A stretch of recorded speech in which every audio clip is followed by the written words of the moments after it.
ভালোবাসি। রবীন্দ্রনাথ ঠাকুর বলেছিল আমরা বাঙালি, বাঙালিকে গর্ব করি, মাতৃভাষা বাংলা। এই স্যার ফ্যার আমার ভালো লাগে না। তা আমাদের অশোকদা, এদিকে আমার শিবদা, বড়দা, এদিকে অশোকদা, ছোটদা, এরা আজকে দীর্ঘ 8-10 বছর ধরে কেউ গাড়ি কিনলে মানে মঙ্গলদা ছাড়া এরা আর কিছু চেনে না। এই কালকেই একটা ঘটনা ঘটেছে, কেটিএমের শোরুমে গেছিলো, গাড়ি 12 ঘন্টা দাঁড়িয়ে, তারা গাড়ি দিতে পারেনি। আমার এই বন্ধুর, আমি মঙ্গলদাকে বললাম, মঙ্গলদা 2 ঘন্টার মধ্যে কেটিএম দিয়ে দিয়েছে। 2 ঘন্টা না, 1 ঘন্টা থেকে 1.5 ঘন্টা। আমি একটা জিনিস দেখেছি, যার কাছে অন্য শোরুমে যদি যেটা হবে না, এখানে মঙ্গলদার কাছে হবে। এটা 100% গ্যারান্টি দিয়ে বলা যাবে।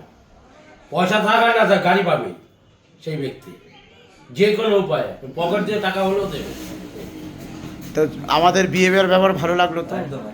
আপনার তো লোন হয়নি, আপনি শুধু বলেছেন গাড়ি নেব, 24,000 টাকা ডাউন পেমেন্ট করব, লোন ফোন আমি পরে করব, হ্যাঁ, তাই তো? এটাই হচ্ছে মঙ্গলদা। গাড়ি দিয়ে দিলাম তো, এটাই তো মঙ্গলদা, তাই না? এটা অন্য অন্য সম্ভব না। অন্য অন্য শোরুমে ফর্মালিটি মেনটেন করতে হয়, আধার কার্ড দিন, প্যান কার্ড দিন, ভোটার কার্ড দিন, আরেকটা জিনিস আছে। ইলেকট্রিক বিল দিন। আরেকটা জিনিস না না না, ওইসব না, এটা ছাড়বো না, ফেসবুক ওটা ছাড়া যাবে না।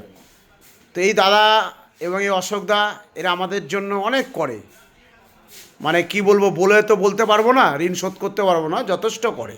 কেউ গাড়ি একবার শুধু বলে কিনবো, ওরা এক কথায় বলে যে ডিডি অটোতে চলে যাও, মঙ্গলদার কাছে চলে যাও, টাকা না থাকলেও গাড়ি ডেলিভারি করে দেবে, তাই তো? বাস্তব কথা একদম। করি তো। হ্যাঁ, বাস্তব একদম। থ্যাংক ইউ, গুড নাইট, শুভরাত্রির। গাড়ি আসতে চালাবে, মঙ্গলদার বলে নেই গাড়ির লাইনে।